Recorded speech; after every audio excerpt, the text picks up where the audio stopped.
इस petrol party को पैरों के कुछ निशान दिखे हैं जो बीएसएफ के जवानों के नहीं। Juliet 6 4 calling, Juliet 5 report over. Okay carry on. 748 पुल के पास सर कुछ शकील निशान पाए गए हैं सर, जो भी इंसान के हैं सर, पाकिस्तान से इंडिया की तरफ गया सर। ठीक है, हम आ रहे हैं अपनी टीम लेके। ये घुसपैठियों की तलाश में जुट जाते हैं।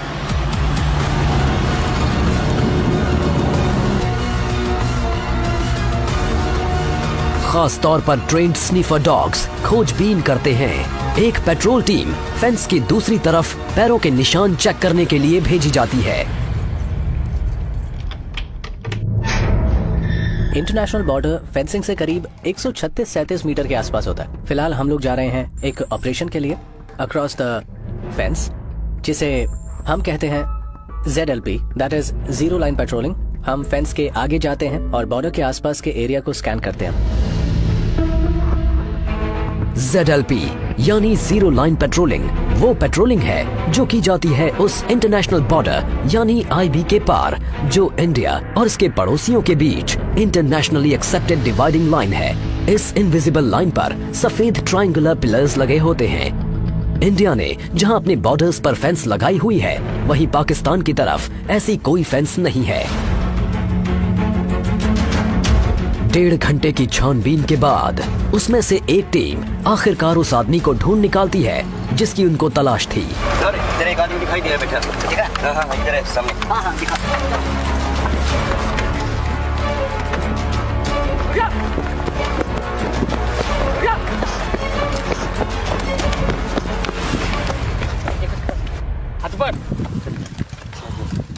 पहली बात तो ये है कि ये एक फेंस बॉर्डर है, इसे कोई क्रॉस नहीं कर सकता। अगर कोई करता भी है तो हम यहाँ हैं।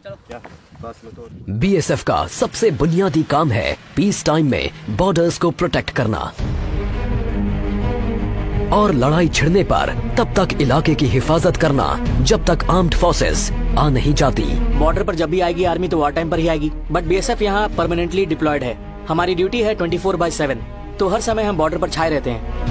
थार की वीरानी और तन्हाई में बॉर्डरमैन के लिए ये एक आम दिन की तरह ही है कि कुछ हिस्सों में सीजनली पानी भर जाता है, जिससे सिंपल पेट्रोलिंग भी मुश्किल हो जाती है। जवान अपनी पेट्रोलिंग ड्यूटीज घुटने तक के रबर बूट्स पहनकर करते हैं।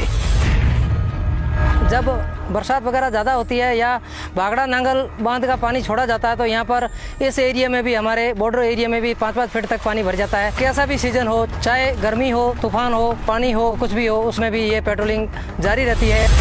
लेकिन इस बॉर्डर से साउथ में और आगे है एक ऐसा इलाका जो कहीं ज्यादा चैलेंजिंग है।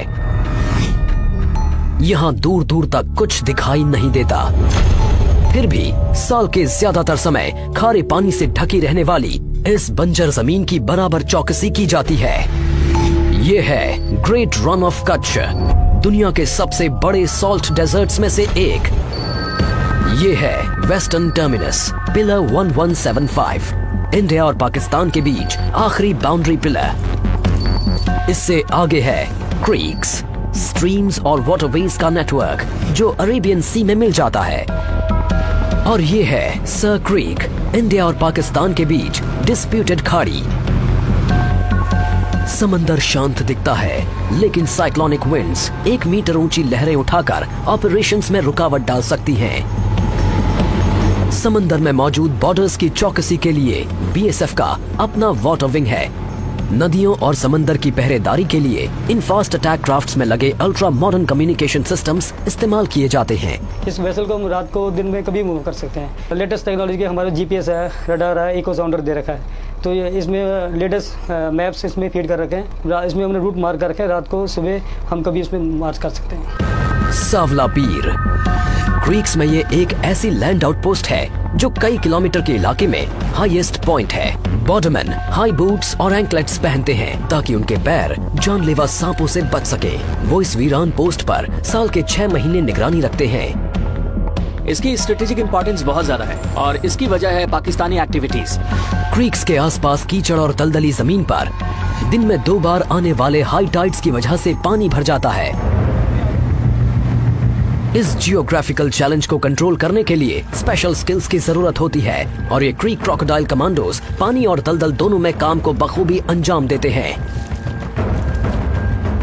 क्रीक्स में आने के तमाम रास्तों से घुसपैठ का खतरा बना रहता है। पड़ोसी की पकड़ी गई ये बोट्स इलाके की स्ट्रेटेजिक इंपॉर्टेंस की तरफ इशारा करती हैं। ऐसा इलाका जहां बॉर्डरमैन का इम्तिहान उस पार बैठा दुश्मन ही नहीं, यहाँ की जमीन भी लेती है।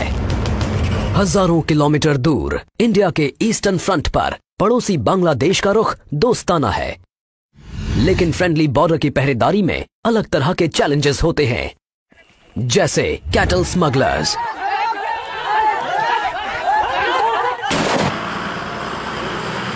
बांग्लादेश से सटा इंडिया का आड़ा तिरछा बॉर्डर 4000 किलोमीटर से ज्यादा लंबा है। इसे रेड क्लिफ लाइन भी कहते हैं।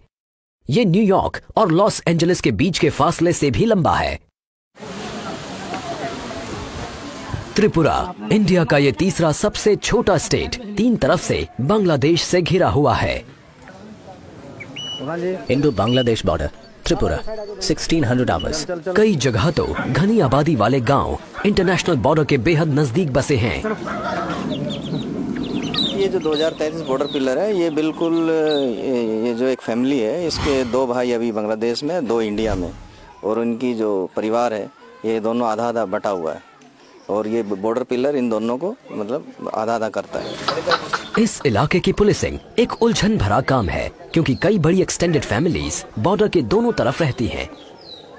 हम लोग ऐसा कोई महसूस नहीं हुआ ये इंडिया है या बांग्लादेश है। हम लोगों का बहन भी वहाँ पर शादी हो रहा है, मेरा भाई भी वहाँ पर शादी हुआ है, मेरा काका भी उधर के शादी करने वाला है, मेरा नाना का घर भी उधर ही है। लेकिन आबादी से दूर घनी हरियाली से ढकी त्रिपुरा की लो हिल्स मुसीबत पैदा करती हैं। बॉर्डरमैन को यहाँ मस्कीटो नेट फेस मास्क पहनकर चौकसी करनी पड़ती है, क्योंकि इस इलाके में है दुनिया का deadliest malaria parasite Plasmodium falciparum.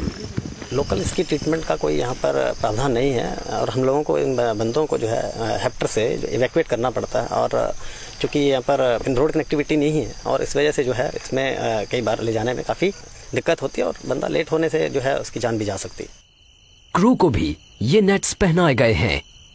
ये यूनिफॉर्म्स लाइफ और डेथ के बीच बारीक शील्ड का काम करती हैं।